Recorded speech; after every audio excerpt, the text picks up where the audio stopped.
portions of the bay in an attempt to stop the kill-off, which worked.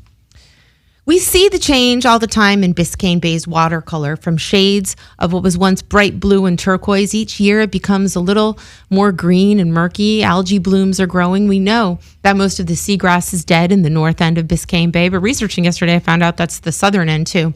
And over the past few years, local politicians are finally beginning to take notice. Commissioner Rebecca Sosa in February 2019, supported by the County Commission, created the Biscayne Bay Task Force to focus on issues with the Bay. And just a few weeks ago, the County Commission created a new office, the Office of Chief Bay Officer, and they also approved a list of recommendations made to the Miami-Dade Commission by the Biscayne Bay Task Force. The bottom line question today will be, is it too late for Biscayne Bay? We have with us today a prominent Biscayne Bay activist and member of the Biscayne Bay Task Force, the Miami-Dade County Biscayne Bay Task Force, Mr. Steve Sauls. He was also a member of the Marine Health Summit Steering Committee, the former vice president for governmental relations at FIU, and he is a Miami Beach resident. Good morning, Steve. Good morning. Thank you. Thank you for being here on the show. Sorry about all of these technical difficulties this morning. It's interesting. When I went to ask you to be on the show and I went into my Facebook Messenger, I saw that you had been the person while I was serving on the Miami Beach Commission. You were the one who had encouraged me and invited me to join the Biscayne Bay Summit seminar that you guys did on the FIU North Campus one year. And I remember attending that seminar. It was so educational for me. It changed the way that I thought about Biscayne Bay. So tell me a little bit right now about what it's been like serving on this task force. This task force was established in February of 2019, correct? Correct. So tell me a little bit about what it's comprised of and what it's been like to. We got formally organized about a year ago, and we were established by a commission sponsored by Rebecca Souza, Commissioner Rebecca Souza, who's now the vice chairman of the commission, and there were 9 members. Well represented. I was one of the community at large members. And so we thought, great, we get to really do some serious work to developing some hard recommendations with broad, diverse community input. It was the outgrowth of really a summit that we had in 2017, and where we brought together more than 200 community leaders and stakeholders to say what's going on with the Bay and what needs to be done. Now, it's been a series of alarms to our community that the Bay is in trouble. It started way back, so this is not brand new. For me, it started when I relocated my home to the shore of Biscayne Bay, just above Morningside, and started kayaking out to the islands, and then discovered through a Herald article that David Dobler, who founded and operates volunteercleanup.org with his wife Dara, was just cleaning up as a volunteer at Monument Island and sponsoring regular cleanups. So I went on one of those cleanups to see what that was all about. With my background, something like 45 years in governmental work and governmental relations. God bless you. Yeah. Well, I said, okay, I need to start looking at what kind of policy is involved here. I mean, you can do cleanups all day long and hardly make a dent. So what are the big policies? And then a young man named Luis Rodriguez said, we need to have a Biscayne Bay Summit. And I thought, that's a great idea. And we started working on that. He had already gathered a group of people to begin that process. And I was able to engage FIU leadership and the FIU scientists, and we were able to get support for hosting it on the North Campus. We've held 2 now. The last one was in 2019. We have serious recommendations. We were able to 3 of us on the steering committee who actually served on the task force, and we were able to crosswalk the hard work we did leading up to our task force, but we were also able to kind of do a deep dive into what is the state of the Bay, what are the problems, and what are the solutions. So we've come up, the good news is that we have precise recommendations. The bad news, of course, is what everybody knows is we've had a recent fish kill. We've had the algae bloom in the Sanssouci Sea area. It was shocking to see that there was 0% oxygen in the water. And we actually have, several experts calling in, and Ken Russell is going to call in and tell us. For me, it was so moving to see him on the bay in that boat. They were aerating the water. Right. Ken Russell has really stepped forward. He hasn't waited for the passage of local ordinances. He has really reached out to the condo associations and the fertilizer companies and say, we need you to stop putting fertilizer out now. This is an emergency. You know, it's not just one or two of us who are saying there's urgency here. We've had a grand jury report. We've had NOAA. We've had a whole host of people saying we have an urgent problem, that the bay is on the verge of ecological collapse. And I had a county commissioner tell me last year, I met him, and you know who you are, outside of the courthouse near the county hall, and near the Stephen P. Clark Center. And he said to me, you know, you were wrong during your political campaign last year when you were talking about the state of Biscayne Bay. And when he said that to me, I was shocked, because everybody knows, you can even see it in the color of the water, that the bay is unhealthy. But your task force met 18 times, and you heard 35 presentations. That's a lot of information to digest. And a lot of the recommendations were very specific, and we developed a mechanism for tracking them, a matrix for looking at them. And we also heard from the general public along the way who were open to attending our meetings, and many did. And thank you for raising those issues when you were campaigning to be a city elected leader, because it's been all too slow in coming. But I think we're at an important point now where the recent incidences in the Bay have brought public attention to the problems, and we're really working hard to celebrate a lot of good work that has been taking place in the Bay, but also point that the Bay is dying. Don't you feel like it's too little, too late? Well, it is too little, too late in some respects, and it's disheartening sometimes how slow government can be to respond. But President Rosenberg, right after the bloom was publicized that Saturday, I started texting him, and he convened a Zoom call that afternoon with 200 people on it. And Dr. James Forkerin, who is the seagrass expert for the FIU's Institute for Environment, said, we can do this. So there is a positive message here that it's not all doom and gloom. It will take a long time. Now, if you're in an automobile accident and you're banged up pretty bad, and you know it's going to take a long time to heal and to walk again, you don't wait to go to the emergency room. You go immediately and start triage and doing what you can. Now, we heard a lot of PR, but we weren't interested in hearing PR. We weren't interested in hearing people pat themselves on the back. We wanted concrete, professional recommendations about steps that can be taken, reasonable steps, short-term immediately, short-term within a year to 1 to 3 years, and then long-term. And some of those long-terms need to get started now. Well, and people have taken steps. For example, I'd like to congratulate the municipality of North Bay Village and also Key Biscayne, who have both done a summer ban on fertilizers, which are the nutrients that are causing this toxic soup in the Bay. I know that the city of Miami is proposing the ordinance, and Ken Russell has worked directly with these large buildings that are bayfront to say, you know, don't discharge and don't stop using fertilizer. And I believe that on Miami Beach, Commissioner Michael Gongora is going to put the fertilizer ban on the Miami Beach agenda too.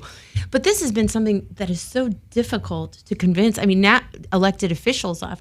I remember when I was on the commission and people were sending me videos of our pump systems, because we also have to take into account sea level rise and how we're mitigating sea level rise. And they would send me these videos, and you could see the sludge going into the bay. Right. And we were having water quality experts tell us that there was a serious problem, and that our elected officials were denying it. So, you know, it's great that you guys put together this task force. Commissioner Sosa put together this task force, and that you did meet 18 times and you did come out with those recommendations. And they're a very lengthy list of recommendations. Right.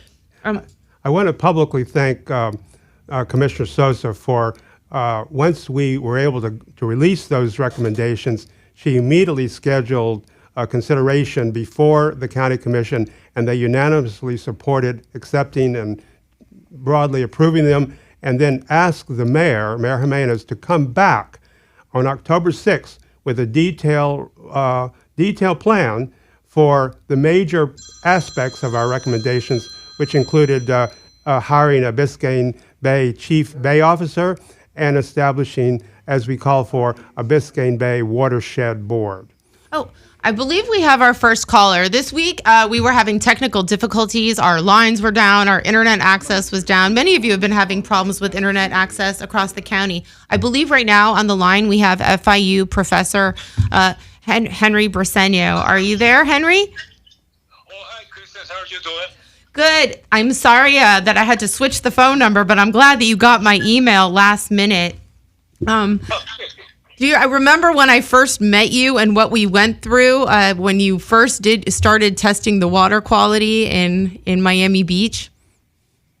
Oh, yeah. It was a very hard times, right? Yeah, people did not want to recognize that there was a problem in Biscayne Bay. And you have been testing the water quality for a while now, correct? Can you tell us a little bit about what you're doing? Yeah, well, we began monitoring water quality in Biscayne Bay in the early 90s, okay? And then everything went down on the 2008 when the South Florida Water Management District cut the budget for water quality monitoring in South Florida. And since then, what we have done are, individual tests that we do once in a while, but not with a project behind us or a budget. Except now, I have some money for doing some research. But in 2013, I began asking myself a question of what was the nature of those waters, flooding waters that I saw in Miami Beach when they went back to the bay. Were those safe for the environment? I was not even thinking of a problem with human health. I was just worried at that time because of the ecosystems. And then I asked my friend from NOAA to join me, and in 2014, we began doing analysis in those waters during a king tide event, which is, my interest was to see what we can, what information can we get from flooding that will be, now it's eventual, but in the future it's going to be the normal when we have problem with sea level rise. So I want to take a kind of a peek on the future. So we analyzed the samples the water coming out of Miami Beach in some outfalls. Some of them got a pump behind, some others didn't. And we found out you were the first person to point out that the pump stations were pumping toxic stormwater into the bay, yes, or stormwater with high levels of nutrients. And when you went before the Miami Beach Commission and you told them what you'd found, what did that body tell you? How did they respond? Oh, God. The mayor was in denial. There was another guy. Remember how they called you sloppy science? The mayor? Yeah. His name, yeah. They were really attacking me. They even called the president of the university to FIU. Fire me. And they called me all kind of names. They were going to take me to court and all that. And so what I did was I went back there and I told them what I had found, which I had told them for years. They knew that what I was doing. When they were lying and the city manager lied, saying that that guy, that he said something like, that guy reached those conclusions with one sample. Lying city administrators. God damn it. I had taken hundreds of samples. I had made 25,000 different measures. Henry, we have to go to a commercial break, but stay on the line because I'd like to finish the conversation with you, because it really is disheartening how difficult it is to come up with research that our local government doesn't necessarily agree with or doesn't fit the current narrative, or, stops some project, some large construction project in the making. So please stay on the line, and when we're back from this commercial break, we're going to continue to talk about, and you can tell me what you're doing right now. Okay, so thank you very much. We'll be right back with you know what really irritates me? Ordinary pads and tampons full of plastic. Loud. Oh, yes. I can do a segue, I think, in terms of talking about why it's important to go forward here now with, because that's one of the reasons the Biscayne Bay Task Force took care in really looking at what is the science, what are the practice, what is going on, what is the state of the bay, so that hopefully the people and the elected officials, the cities and the county, the state, the federal government will have more confidence in our recommendations. Where we took great care in trying to get it right. We can always review them and tweak them further, but we worked very hard to get them right. I'm impressed because this is the first institutional step that we're taking. And you have the task force. The task force said, okay, now you have to hire a chief bay officer. You have to have a board, and that chief bay officer is going to connect with the city manager. I looked at the flow chart. Right. But you know, the South Dade Water Management District, that's what it's called, correct?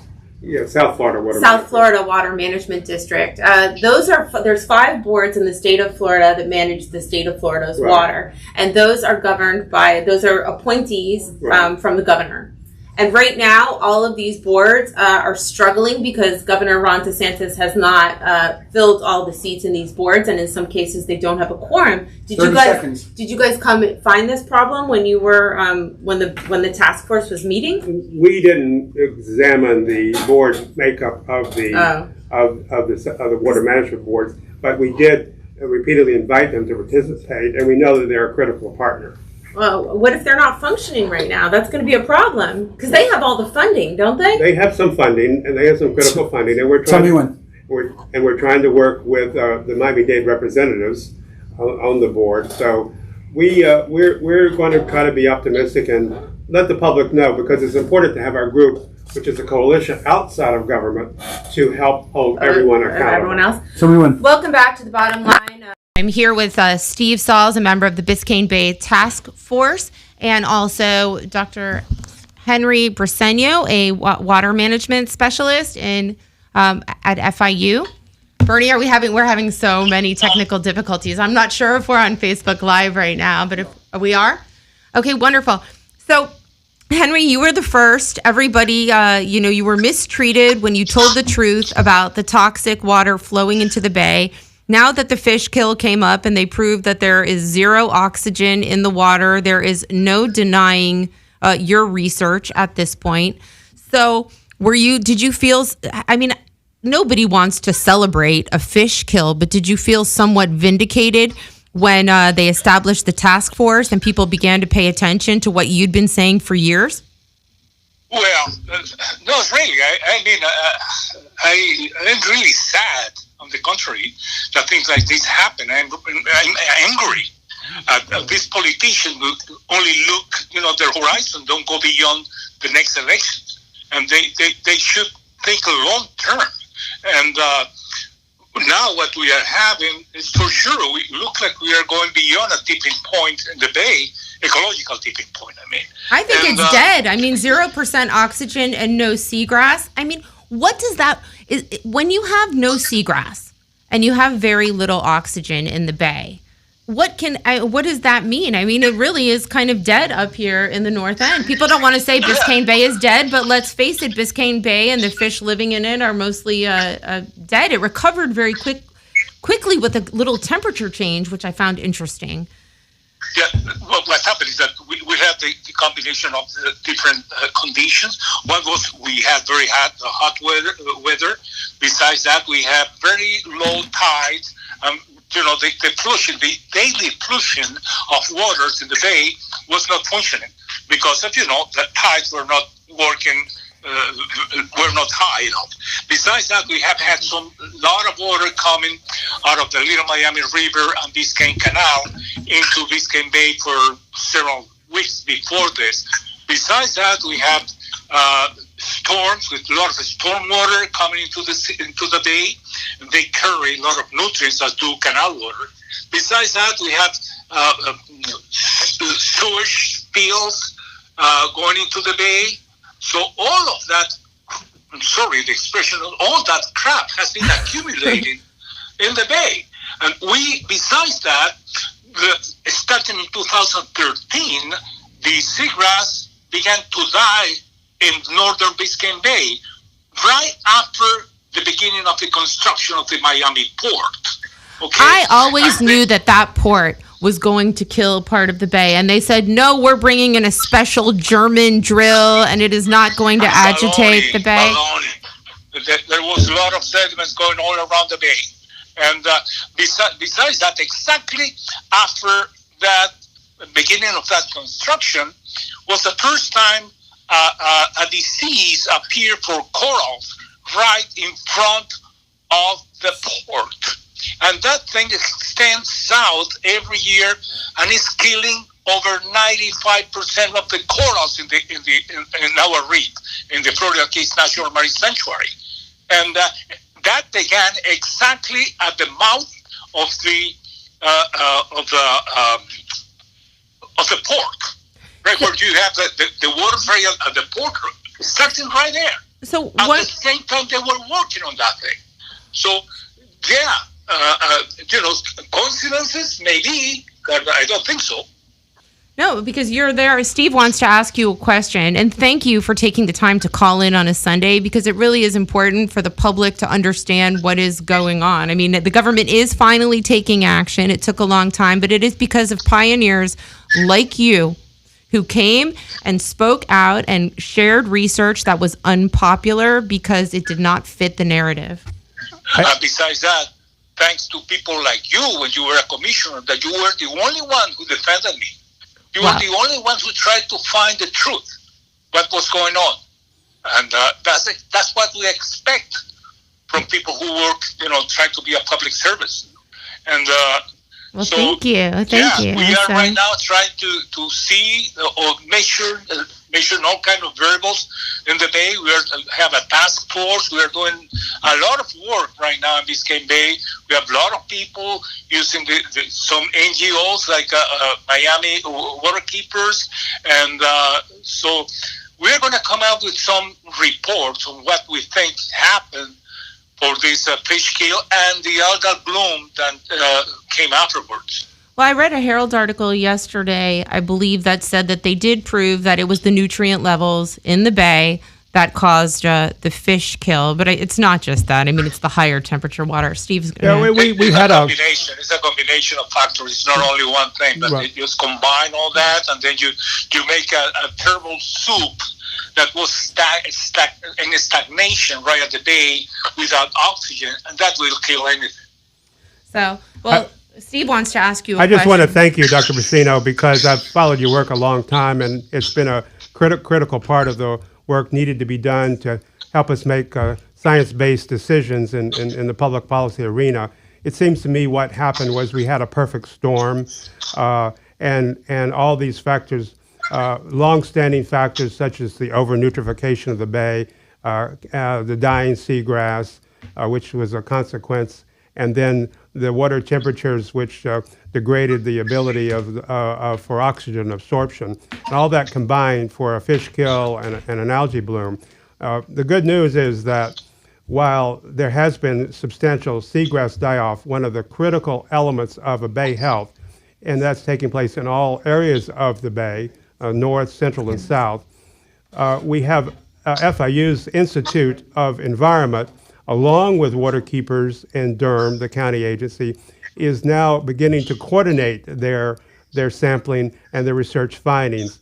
And I'm heartened to know that they're sampling the temperatures of the various water columns. They're sampling the levels of oxygen. They're sampling the levels of nutrients so that we can triage the most critical parts of the bay to try to hopefully get at them first. But if I may, in a minute, I'd like to go on to the major recommendations of our task force. Of course. Thank you for calling in, Henry, and good luck. And I look forward to hearing all of the research results that you guys will get as your task force report, as your tandem task force at FIU comes out with your recommendations. Thank you so much. Thank you very much, Kristen. I'll keep you in touch. Okay. Gracias. I had never known precisely, even though I've worked at FIU for a long time before I retired 6 years ago, that the Institute has 300 people, 170 faculty doing environmentally related research, including a new, very, very intense focus on Biscayne Bay. So along with University of Miami, along with waterkeepers, along with everybody interested in the Bay, we can be heartened and encouraged that this presence is taking place to guide us. I hate to be a negative Nelly. At first, I was optimistic yesterday when I heard about Tampa being able to remove 90% of the nutrients in the water source. But it took 50 years almost for the Bay to recuperate. Will we even be here in 50 years? It's so depressing, all of it, when you think about the sea level rise, what we need to do to mitigate the sea level rise. And I believe we have Commissioner Ken Russell of Miami on the line. We will get to those recommendations. Hey, Commissioner Russell, how are you? I'm well. How are you, Commissioner? Good. It was so wonderful to see you out there on that boat with those large, I don't even know, streams of water. Can you tell us what made, how you came to get out there on the Bay and the fish kill? I'm actually friends with Catherine Mikesell, so when I saw her initial post on Facebook, she's the person who was swimming out in the water and found the dead fish. So tell me what happened and how you got out there with the boat and turned Biscayne Bay into a big aquarium. Hello? Yeah. I'm sorry. Which boat trip are you referring to? I don't know. I just saw you out there several times on the boat. Yes. The latest was out there on my paddleboard picking up dead fish myself, which is a real shame to see, because when you're out there in nature paddleboarding, it's meant to really enjoy it and not be just picking up after the dead. It's very disheartening. Is that how you found out? You were on the paddleboard and you saw the dead fish floating by? No, this was in response when we were encouraging volunteers to come and help with the cleanup and all that. What I was working on mostly was the aeration of the water, along with the mayor and the Public Works Department, in mobilizing all of our stormwater pumps, the ones that we have that are mobile, that can be moved around when floods happen. We turned those into an aeration system to try to oxygenate certain areas best we could. It was so impressive. We were able to get 4 of those out, and pump, each of them pumping about 3,000 gallons of water a minute, just regurgitating the water that's in the bay and aerating it. Commissioner, you might speak to your direct action on stopping fertilizer usage. Thank you. Thanks for mentioning that. So I was able to pass the ordinance banning fertilizer during the summer months back in April in the city of Miami. And it was actually not as difficult as some would have thought. It was a unanimous vote. I'm very thankful. The mayor, the other commissioners, they recognize these issues are of the utmost importance. This is it's not a partisan issue. I think where it comes into problems in municipalities is where is the blame being pointed. And sometimes the municipality gets defensive, and if their administration feels that their actions are being blamed, they start pushing back on the solutions. And that's a shame. Fortunately, we haven't had that issue, and we were able to pass that. In the previous year, I was able to pass a ban on glyphosate and Roundup use by the government. We had one department using 5,000 gallons a year in the streets, in the swales. And before that, we banned styrofoam in city parks. Oh, so the ban is really just the city itself can make a large difference. I hadn't even thought of it from that perspective. Like, so does the ban, is it only city institutions, or is it private institutions that are going to have to stop using fertilizer too? Like, how does that work? Yes, so the 3 different ordinances I mentioned have different levels of compliance. And we tried to write it in a way so that we could not get preempted by the state. And so in the case of fertilizer use, the state regulates the sale. So if I were to write legislation on that, it would just be an exercise in futility. It would get challenged and knocked down. But we were able to write legislation based on the use, not the distribution and sale, but the use. And so it does apply to both private and governmental and commercial use. Oh, that's wonderful. So I want to go back to this aeration that you were talking about, because you might have to be on hand the next time that this happens, and maybe other municipalities will also have to use their mobile pumps, like the city of Miami Beach can come in and help you, because when you did that, it worked immediately, didn't it? I don't want to say that the city pumps were what brought all the oxygen back to the bay. I think we were a minor Band-Aid on a major wound. And FIU was out there helping measure to really see if it made a difference. And it came back within the day, but I think a lot of that can be attributed to the pickup in the winds and the currents that really refreshed the bay and just brought back you could even see when the water was still and the heat was there, it just felt stagnant. And if all the oxygen was being consumed and not being refreshed, from the ocean, it was just this dead zone as it was. You could see where we were pumping, and it was really creating a turbulent. You could see the bubbles in the water. There was a sense that it was working in that little spot. But as soon as the wind picked up, every wave that hits the shore does the same effect. Every wave that hits, the surface of the water and churns it up. All of this is creating more oxygen. So I don't want to say this is the solution, and it's certainly not something we want to do every summer. I don't want to accept that we're going to have to do this, because this is not the cause. This is not, and it's not the solution. This is, like I said, a minor Band-Aid. And so it doesn't. We shouldn't, congratulate ourselves or feel great for it. No, I just feel like it's going to take so long to remove enough nutrients to avert a disaster like that again. So we need to have a first aid kit like that. And it was really impressive that, the city of Miami came forward. I saw you and, Francis Suarez, and it was really impressive. So listen, is there anything else that municipalities can do? I know that you have the fertilizer bans that I'd like you to share with Commissioner Michael Gongora, Miami Beach, so he could propose something similar. But is there anything else that local municipalities can do to help? Of course. So we have the ability as elected officials to really bring the community together and bring quick action on something, regardless of the legislation. Like I said, the fertilizer ban had been in since April. I guarantee you it had not changed an inch of use and sale in the city of Miami since April, because it wasn't a top-of-mind issue. And we're not having code enforcement go out to people's yards to see if they're sprinkling fertilizer in their garden. So what happened after this fish kill, if there's any silver lining, it brought so much attention to the issue that I was able to, in about 2 hours, call 3 of the largest HOAs in the Briceno downtown area that help, that control over 80 towers. And they all agreed to take a pledge. I called it the Spread the Word, Not the Fertilizer Pledge. And they all agreed to direct their management companies and their landscape companies to follow the ordinance and not fertilize within 15 feet of a water body or at all during June 1st to September 30th. Well, thank you. Thank you for making that happen. And I hope it makes a big difference. And I'm here with Steve, and we're going to go over the many recommendations that came out of the Biscayne Bay Task Force, which is like 60-something recommendations. So thank you for calling in, and keep up the good work. And I'm very grateful. It was great to see you out there creating awareness. So don't stop.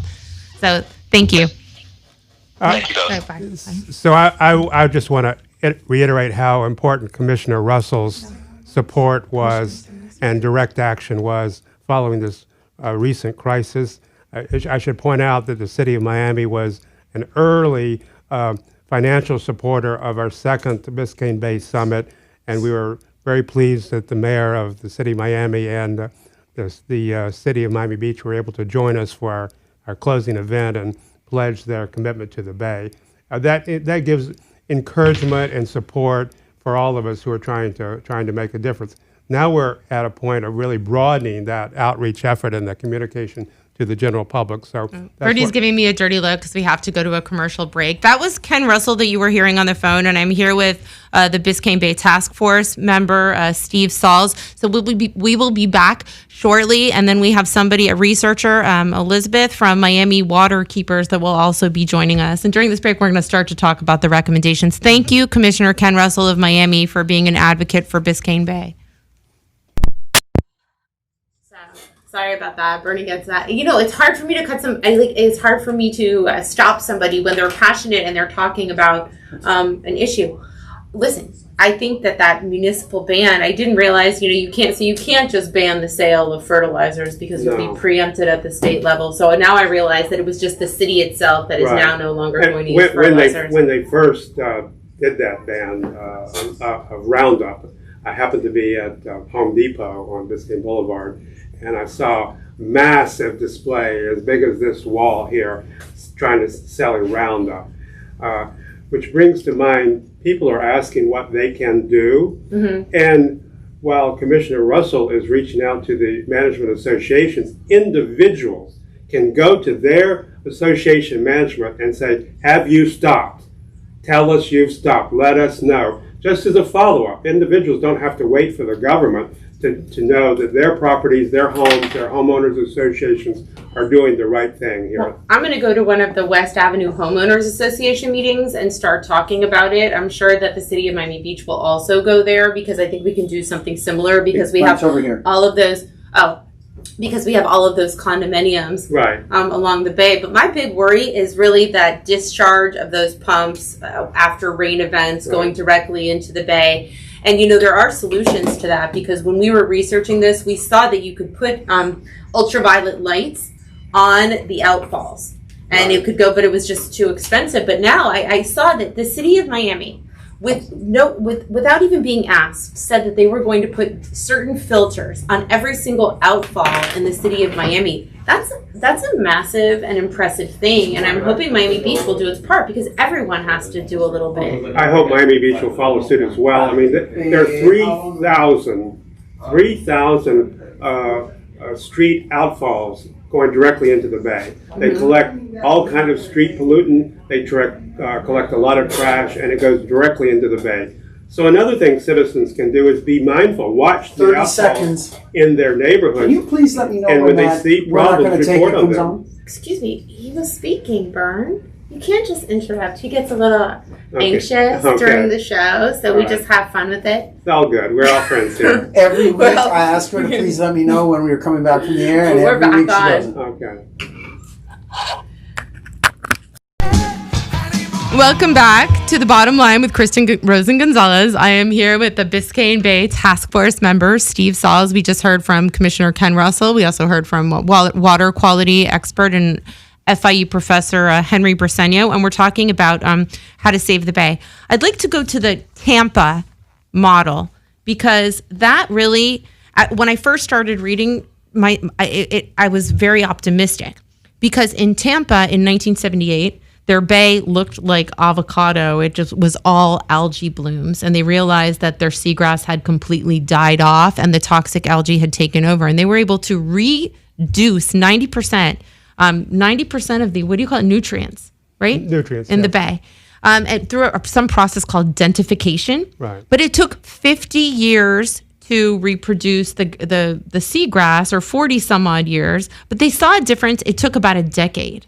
We don't have that long. I mean, do we? I think no choice. I think the serious issue here is that Tampa Bay started in the 70s. It is a long process, but they were persistent. It was a multi-county jurisdiction.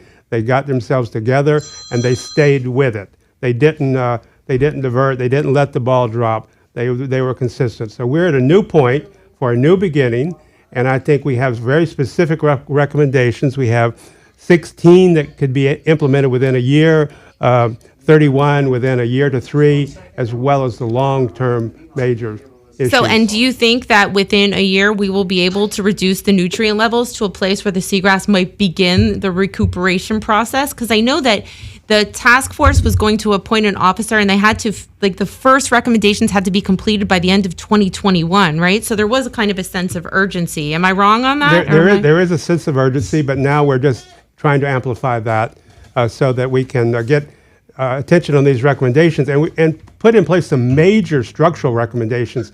In other words, we need to have a chief bay officer hired, not a clerk, but somebody who can be a significant leader, as well as establishing a Biscayne Bay Watershed Board as soon as possible to get on with the work. And the Watershed Board is going to be appointees, correct? Mostly appointees, yes.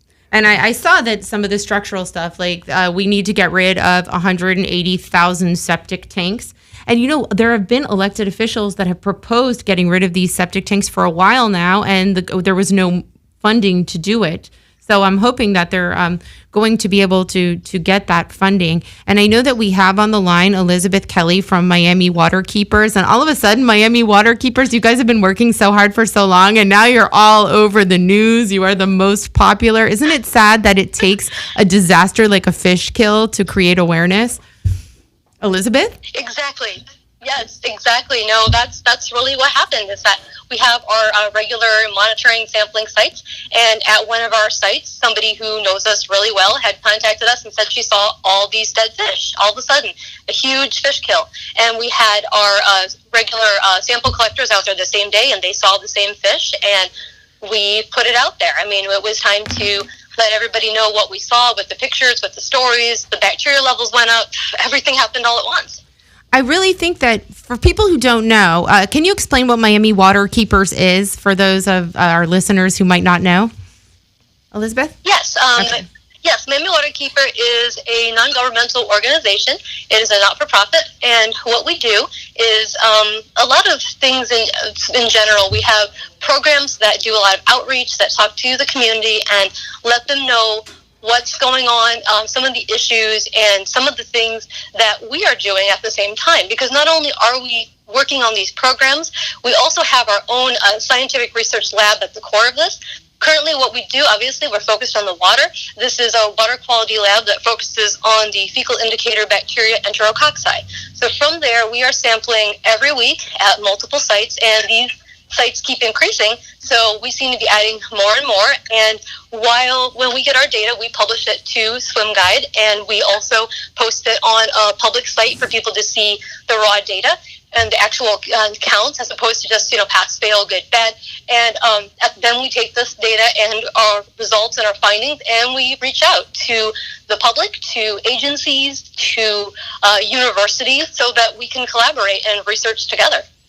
So a question, you saw the task force, which I'm sure you're so happy that they came out with these recommendations. And how do you feel about being able to implement the 16 recommendation that Steve is saying need to happen immediately? What do you think? Is it a possibility? What is the most pressing thing that we need to do right now? I think definitely we're excited about the Biscayne Bay Task Force and the findings and pushing this forward, because a lot of these recommendations are things that have been said repeatedly over and over. I mean, a lot of these things, septics have been a known issue since the 1970s. We've known this. There have been many issues trying to push this forward. But if we can do anything, something to change what's going on out there, to decrease some of the pollution, that's definitely something that we're excited about. What we think we should be doing right now is targeting some of these areas that actually could be somewhat easy. One of the easier ones that we're kind of working on, this is something people can individually do, is to watch how much fertilizer you use. This is why we are looking at fertilizer ordinances that have bans on using them in the summer, not using them right before a big rain event, because things like this, we are specifically looking at nitrogen and phosphorus. Phosphorus specifically for Biscayne Bay, because we are a phosphorus limited environment. Every time we have a rain event, all of the fertilizer that you put on your yard washes right off into the water. It didn't help your plants. It just goes to feed algae and everything in the bay. So that's a really easy one right away that we can do. Something else that we could do is, and this one's maybe a little more difficult, is be able to work with some of the issues with the septics. We need to set a goal to eliminate septic tanks. We need to have a moratorium on any new septic tanks being permitted. We need to be able to work on the buffer zones around those septic tanks. And a big thing we could be doing is starting to look at funding programs to help property owners so they can do a septic to sewer conversion. They did do this in the Florida Keys. It is something that can be done. The property owners themselves do not have to pay for this. You can remove that burden, help assist them. So if we could start looking at things like that right away, these are things that we personally can do. And that's, the way we like to be able to work with some of this. If we could also add things like stormwater control, some bioswales, some treatment areas. It's kind of like if we could build little stormwater treatment areas like they're trying to do with Lake Okeechobee before it gets to the Everglades. You have some water runoff in the treatment arears before it goes right into the canals and waterways. We shouldn't be trying to shift it instantly into a canal or a waterway to get it out of there. So there's a few things that we could work on.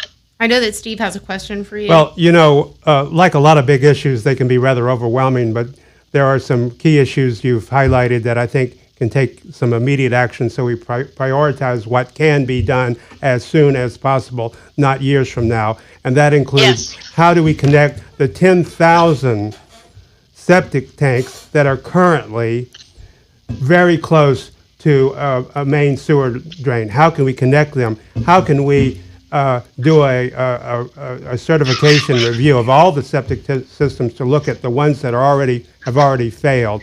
They've already done a study to say that 20% are failing now because of rising underground water tables. So those are things, and just reiterate, the public needs to think about what they can do. For instance, in the bay itself, we love the bay. I love seeing boaters and the kayakers and paddleboarders in the bay, but the trash that is leaving behind. So I urge all the boaters, all the millennials, all the people who might use the bay, follow the practice that is in place many places in this country. Leave no trace. I've been to the Grand Canyon twice. I've hiked it. I've rafted through it.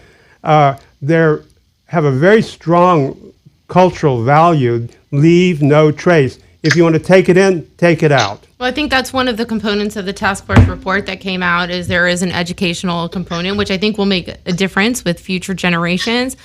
I don't know, Elizabeth.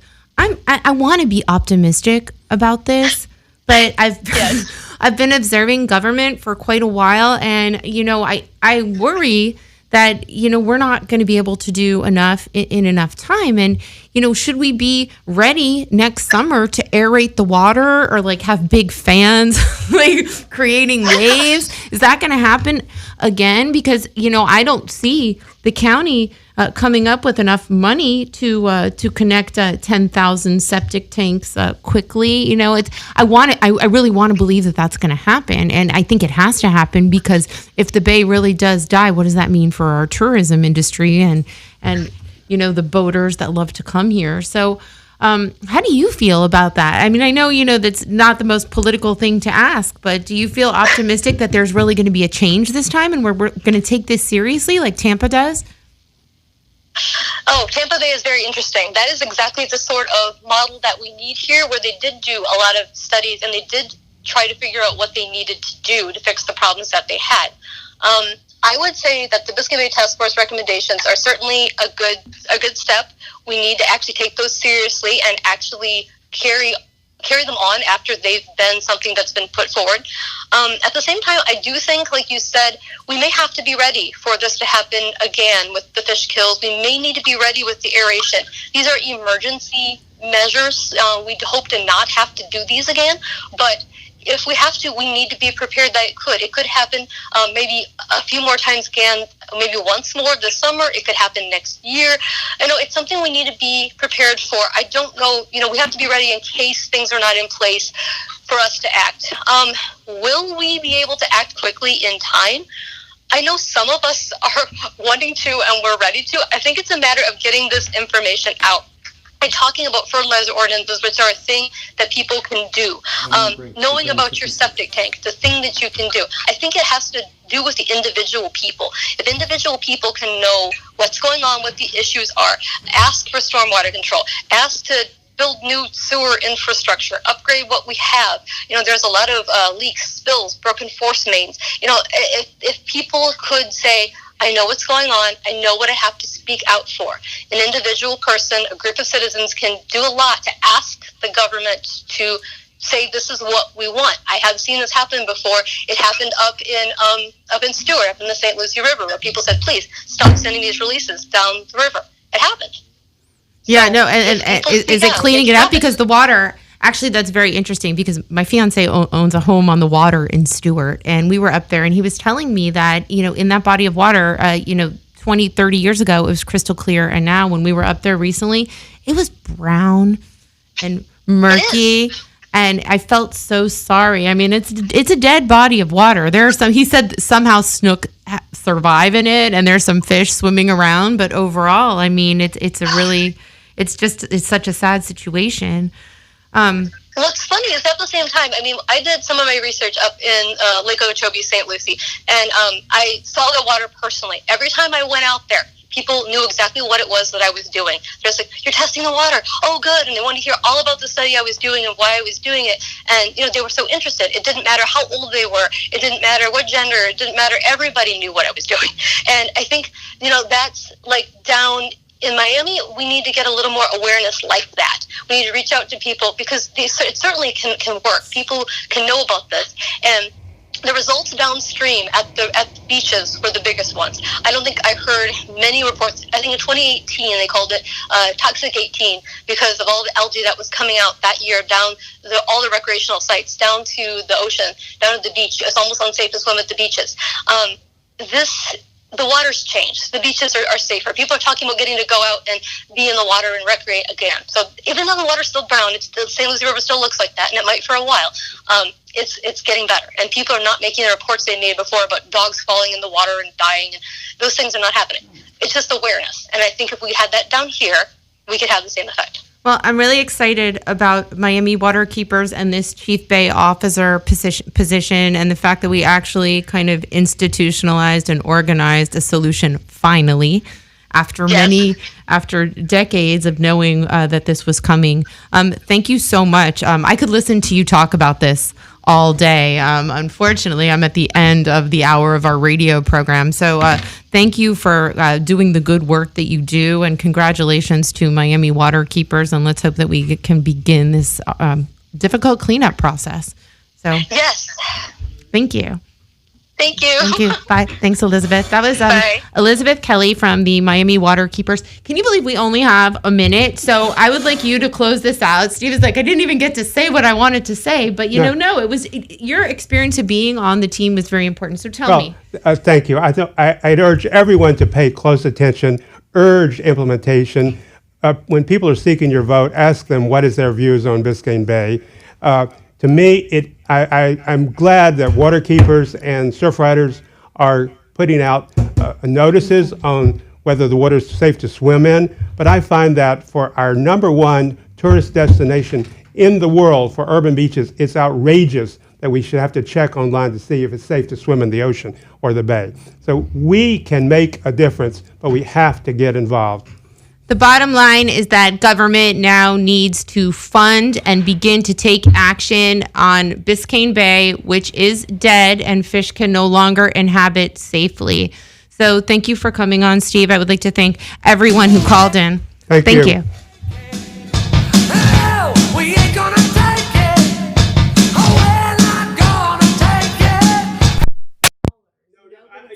I think they need to have their time. That's cool. That's fine. And it's important. It's important to hear from multiple people. That was a good thing. It was good, right? Yeah. That's what I try to do because it kind of keeps it flowing, and then and it reinforces their stakeholder, their notions. Keep going. No, it does, and I'm optimistic. I hope we put the right person in that position. I hope that person isn't influenced, by corruption in any way. I hate to say it, but there's a lot of construction companies that want to build a lot of pumps to spew a lot of things into the bay right now. So people are going to try to thwart this initiative. They don't care about the health of the bay. No, they don't. And they should. They don't. I want to give you this background. So we had David Martin with the Terra Group, and we had John Pistorina. He's a former Commodore of the Coconut Grove club. He's 80 years old. He's still working in this issue. So when Miami Water and Sewer was blaming it all on contractor error, and that it was sort of unavoidable, both of those guys who are major developers said that's not the case. It is avoidable, and the fine is $500. If you're building a $25 million building and you get fined $500 for your subcontractor the fines. Putting 1 million gallons of sewage into the bay, that's not exactly an incentive. Well, similarly, like you were saying before, people need to leave no trace. That's wonderful, but government needs to have boats out there cleaning better. Yeah. Because you know what? If we don't regulate it and we don't institutionalize it, and just like we have people cleaning our streets, we need people cleaning our bay. The Marine Patrol, they need to be beefed No, up. there needs to be a public works for the bay. Right. And I would have a whole task force with a boat. And, they have good technology out there that's cleaning it up. So are we still on? All right. Thank you, everybody, for tuning in. And please encourage our elected officials to take action. We have to take a lot of action, especially in Miami Beach, which is kind of behind the curve on this one. Thank you.